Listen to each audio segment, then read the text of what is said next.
പൊന്നാനി പീഡന കേസിൽ അതിജീവിതയുടെ മൊഴിയെടുക്കുന്നു. അജിത ബീഗം IPS ആണ് മൊഴിയെടുക്കുന്നത്.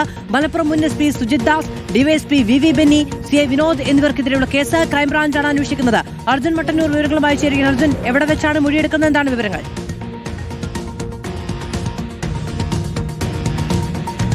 മാധു, കൊച്ചിയിലെ പോലീസ് ക്ലബ്ബിൽ വെച്ചാണ് ഇപ്പോൾ പൊന്നാനി കേസിലെ അതിജീവിതയുടെ മൊഴി രേഖപ്പെടുത്താൻ പോകുന്നത്. പ്രത്യേക അന്വേഷണ സംഘം, അതായത് ക്രൈംബ്രാഞ്ച് SIT അന്വേഷണം ഏറ്റെടുത്തതിന് ശേഷം ഇതാദ്യമായിട്ട് അതിജീവിതയുടെ മൊഴി രേഖപ്പെടുത്താൻ പോവുകയാണ്. വർഷങ്ങൾ നീണ്ട നിയമപോരാട്ടത്തിന് ശേഷമാണ് ഈ അതിജീവിതയുടെ പരാതിയിൽ പോലീസ് കേസെടുക്കാൻ പോലും തയ്യാറായത്. ആദ്യം പൊന്നാനി മജിസ്ട്രേറ്റ് കോടതി കേസെടുക്കാൻ വേണ്ടി നിർദ്ദേശിക്കുന്നു. പക്ഷേ അതിന്മേൽ ഈ പ്രതികൾ പിന്നീട് ഹൈക്കോടതിയെ സമീപിക്കുന്നു. പക്ഷേ അവിടെയും രൂക്ഷ വിമർശനമാണ് പ്രതികൾക്ക് നേരിടേണ്ടി വരുന്നത്. മാത്രവുമല്ല, എന്തുകൊണ്ട് കേസെടുത്ത് അന്വേഷണം നടത്തിക്കൂടാ, കേസെടുക്കാൻ ഭയക്കുന്നത് എന്ത് എന്ന ചോദ്യം കൂടി പോലീസിനോട് ഹൈക്കോടതി ഉന്നയിക്കുകയും ചെയ്തിരുന്നു. ഇതിന് പിന്നാലെയാണ് പിന്നീട് ഈ 3 പേർക്കെതിരെ, അതായത് മലപ്പുറം മുൻ SP ആയ സുജിത് ദാസ്, അതോടൊപ്പം തന്നെ ഡിവൈഎസ്പി VV ബെന്നി, അതോടൊപ്പം തന്നെ CI ആയ വിനോദ് എന്നിവർക്കെതിരെ കേസെടുക്കുന്നത്. അതിനുശേഷം DGP ആണ് ഇതുമായി ബന്ധപ്പെട്ട പ്രത്യേക അന്വേഷണ സംഘം രൂപീകരിക്കാൻ വേണ്ടി നിർദ്ദേശിച്ചത്. ഇതിന്റെ ഭാഗമായിട്ടാണ് അജിത ബീഗം IPSന്റെ മേൽനോട്ടത്തിൽ G പൂങ്കുഴലിയുടെ നേതൃത്വത്തിൽ ഒരു അന്വേഷണ സംഘം രൂപീകരിക്കുന്നത്. അതിനുശേഷം ഇപ്പോൾ ഇതാദ്യമായിട്ട് മൊഴി വീണ്ടും രേഖപ്പെടുത്താൻ പോവുകയാണ്. 2022 ഈ കേസിനാസ്പദമായ സംഭവം ഉണ്ടായിരിക്കുന്നത്. ഈ കാണുന്നത് എറണാകുളം പോലീസ് ക്ലബ്ബാണ്. 2022 ഇത്തരത്തിൽ മലപ്പുറത്ത് ഒരു പരാതിയുമായി എത്തിയ ഈ സ്ത്രീയെ ആദ്യം ഈ ഇൻസ്പെക്ടർ, അതായത് CI ഇത്തരത്തിൽ ലൈംഗികമായി പീഡിപ്പിക്കുന്നു. അതിനുശേഷം പിന്നീട് ഡിവൈഎസ്പിയും അതോടൊപ്പം തന്നെ മലപ്പുറം SP ആയിരുന്ന സുജിത് ദാസും പീഡിപ്പിക്കുന്നു. പക്ഷേ അതുമായി ബന്ധപ്പെട്ട പരാതി പോലീസിലേക്ക് നൽകിയപ്പോൾ ഒരു ഘട്ടത്തിൽ പോലും കേസെടുക്കാനോ മറ്റ് നടപടിയിലേക്ക് കടക്കാനോ പോലീസ് തയ്യാറായില്ല. അത്തരത്തിൽ ഈ ഉദ്യോഗസ്ഥരെ സംരക്ഷിക്കുന്ന നടപടിയാണ് പോലീസിന്റെ ഭാഗത്ത് നിന്ന് ഉണ്ടായത്. അതിനുശേഷം ഏതാണ്ട് സുപ്രീം കോടതി വരെ നീണ്ടുനിന്ന നിയമപോരാട്ടം. അതിനുശേഷമാണ് പിന്നീട് കോടതിയുടെ നിർദ്ദേശപ്രകാരം കേസെടുക്കാൻ വേണ്ടി നിർദ്ദേശിച്ചത്. അതിന്റെ അടിസ്ഥാനത്തിലാണ് പിന്നീട് കേസെടുക്കുകയും ചെയ്തിരിക്കുന്നത്. ഈ 3 ഉദ്യോഗസ്ഥർക്കെതിരെയും ഇപ്പോൾ ബലാത്സംഗ കുറ്റമടക്കം ചുമത്തിയാണ് ഇപ്പോൾ കേസെടുത്തിരിക്കുന്നത്. എന്തായാലും ഇപ്പോൾ നടപടിയിലേക്ക് പോലീസ് കടന്നിരിക്കുകയാണ്. ക്രൈംബ്രാഞ്ച് കടന്നിരിക്കുകയാണ്. ക്രൈംബ്രാഞ്ചിന്റെ പോലീസ് ക്ലബിലേക്ക് എത്തിക്കഴിഞ്ഞുവോ?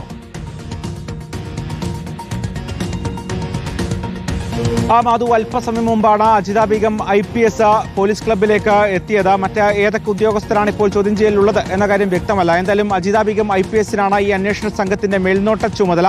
അതോടൊപ്പം തന്നെ G പൂങ്കുഴലിയാണ് ഈ അന്വേഷണത്തിന് നേതൃത്വം നൽകുന്നത്. എന്തായാലും ഈ വനിതാ ഉദ്യോഗസ്ഥർ തന്നെ ഈ കേസ് നേരിട്ട് അന്വേഷിക്കുമ്പോൾ, അതും കോടതിയുടെ നിർദ്ദേശപ്രകാരം അന്വേഷിക്കുമ്പോൾ ഈ അതിജീവിതക്ക് നീതി ലഭിക്കും എന്ന പ്രതീക്ഷ തന്നെയാണ് ഉള്ളത്. എന്തായാലും പൊന്നാനിയിൽ പോയി മൊഴിയെടുക്കേണ്ടതായിരുന്നു. പക്ഷേ ഈ രണ്ടുപേരുടെയും സൗകര്യം പരിഗണിച്ചുകൊണ്ട് കൊച്ചിയിലെ പോലീസ് ക്ലബിലേക്ക് വരാൻ ആവശ്യപ്പെടുകയും ഇവിടെ നിന്ന് മൊഴിയെടുക്കാൻ തീരുമാനിക്കുകയുമായിരുന്നു. എന്തായാലും ഉദ്യോഗസ്ഥർ ഇപ്പോൾ എത്തിയിട്ടുണ്ട്, അതിജീവിതയും എത്തിയിട്ടുണ്ട്. അഭിഭാഷകനൊപ്പമാണ് അതിജീവിത പോലീസ് ക്ലബിലേക്ക് എത്തിയിട്ടുള്ളത്. ഇപ്പോൾ മൊഴിയെടുക്കൽ ആരംഭിച്ചു എന്നാണ് മനസ്സിലാക്കുന്നത്. എന്തായാലും വീണ്ടും വർഷങ്ങൾ നീണ്ട നിയമപോരാട്ടത്തിന് ശേഷം കേസെടുത്ത ഈ കേസിൽ കൃത്യമായ നീതി ലഭിക്കുമെന്ന പ്രതീക്ഷയിലാണ് അതിജീവിതയുള്ളത്. എന്തായാലും വനിതാ IPS ഉദ്യോഗസ്ഥർ തന്നെ കേസ് അന്വേഷിക്കുമ്പോൾ സ്വാഭാവികമായും നീതി ലഭിക്കുമെന്ന പ്രതീക്ഷയുമുണ്ട്. സുജിത് ദാസ്, അതോടൊപ്പം തന്നെ VV ബെന്നി, വിനോദ് എന്നീ ഉദ്യോഗസ്ഥർക്കെതിരെ അവർ ഇപ്പോഴും സർവീസിൽ തുടരുകയാണ്. ഈ 3 പേർക്കുമെതിരെ കോടതിയുടെ നിർദ്ദേശപ്രകാരം ബലാത്സംഗ കുറ്റമടക്കം ചുമത്തിക്കൊണ്ട് കേസെടുക്കുന്നു. അതിന്റെ അന്വേഷണം പുരോഗമിക്കുന്നു. അതിന്റെ ഭാഗമായി ഇപ്പോൾ സർവീസിൽ തുടരുന്നു എന്നതടക്കമുള്ള കാര്യങ്ങൾക്ക് ഈ പ്രതികൾക്ക് പേരുണ്ടായിരുന്നല്ലോ FIR-ൽ. ഇന്നിപ്പോൾ ഈ മൊഴി രേഖപ്പെടുത്തുകയാണെങ്കിൽ ആദ്യമായിട്ടാണ് ഔദ്യോഗിക രേഖകളിൽ ഈ പോലീസുകാരുടെ പേരുണ്ടാവുക.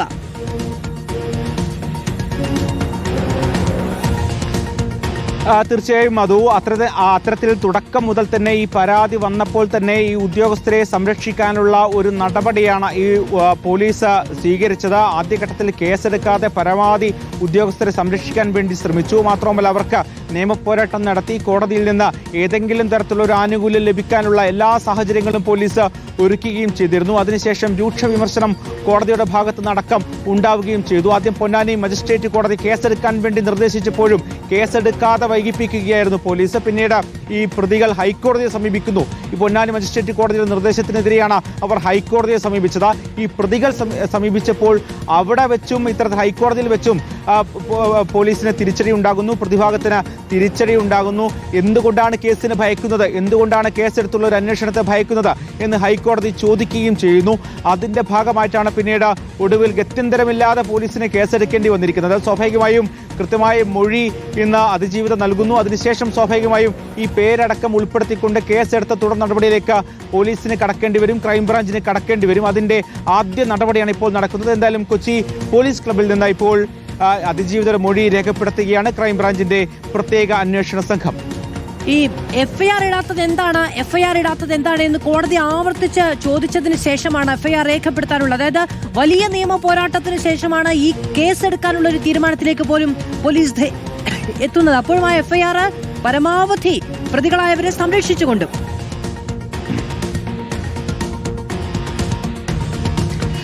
തീർച്ചയായും അത് തുടക്കം മുതൽ തന്നെ ദൃശ്യമാണ്. 2022 ഈ കേസിനാസ്പദമായ സംഭവങ്ങൾ ഉണ്ടാകുന്നത്. അന്ന് തന്നെ പരാതിയുമായി പോലീസിനെ സമീപിച്ചിരുന്നു. ഓരോ ഘട്ടത്തിൽ പോലീസിനെ സമീപിക്കുമ്പോഴും ഒന്നുകിൽ നടപടിയില്ലാത്ത നിസ്സഹായ അവസ്ഥയിൽ പോലീസ് അവരെ തിരിച്ചയക്കുന്നു, അല്ലെങ്കിൽ വീണ്ടും പീഡനം നേരിടേണ്ടി വരുന്നു. അത്തരത്തിൽ വളരെ ദുരിതമാണ് അവർ ആ കാലത്ത് 2022 നേരിട്ടത്. അതിനുശേഷം നിയമപോരാട്ടം, ഏതാണ്ട് വർഷങ്ങൾ നീണ്ട നിയമപോരാട്ടമാണ് ഇപ്പോൾ നടത്തേണ്ടി വന്നിരിക്കുന്നത്. ഏതാണ്ട് 4 വർഷമായി ഈ കേസ് ആസ്പദമായ സംഭവം ഉണ്ടായിട്ട് അതിനുശേഷം സുപ്രീം കോടതി വരെ പോകേണ്ടി വരുന്നു. അപ്പോഴൊക്കെ തന്നെ ഈ ഉദ്യോഗസ്ഥരെ, പ്രത്യേകിച്ച് ഒരു മലപ്പുറം SP ആയിരുന്ന സുജിത് ദാസ് അടക്കമുള്ള ഉദ്യോഗസ്ഥരുണ്ട്, ഇവരെയൊക്കെ തന്നെ സംരക്ഷിക്കുന്ന നിലപാടാണ് അന്ന് ഈ പോലീസ് സ്വീകരിച്ചിരുന്നത്. അതിനുശേഷം പോലീസ് ഒടുവിൽ മജിസ്ട്രേറ്റ് കോടതിയുടെ രൂക്ഷ വിമർശനം ഉണ്ടായിട്ടും കേസെടുക്കാൻ വേണ്ടി നിർദ്ദേശിച്ചിട്ട് പോലും അപ്പോഴും വൈകിപ്പിക്കുകയായിരുന്നു. പിന്നീട് ഹൈക്കോടതിയിൽ നിന്ന് രൂക്ഷ വിമർശനം പോലീസിന് നേരിടേണ്ടി വരുന്നു. പ്രത്യേകിച്ച് എന്തിനാണ് ഒരു പരാതി വന്നാൽ കേസെടുത്ത് അന്വേഷണം നടത്തുക എന്നത്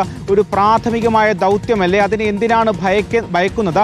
സ്വാഭാവികമായും ഉദ്യോഗസ്ഥർക്കെതിരെ കേസെടുത്ത് അന്വേഷണം നടത്തണം എന്ന മജിസ്ട്രേറ്റ് കോടതിയുടെ നിർദ്ദേശം അത് നടപ്പിലാക്കണം. അതിലെന്തിനാണ് പോലീസ് ഭയക്കുന്നത് എന്നടക്കമുള്ള പരാമർശങ്ങൾ ഹൈക്കോടതിയുടെ ഭാഗത്തുനിന്ന് ഉണ്ടാവുകയും ചെയ്തു.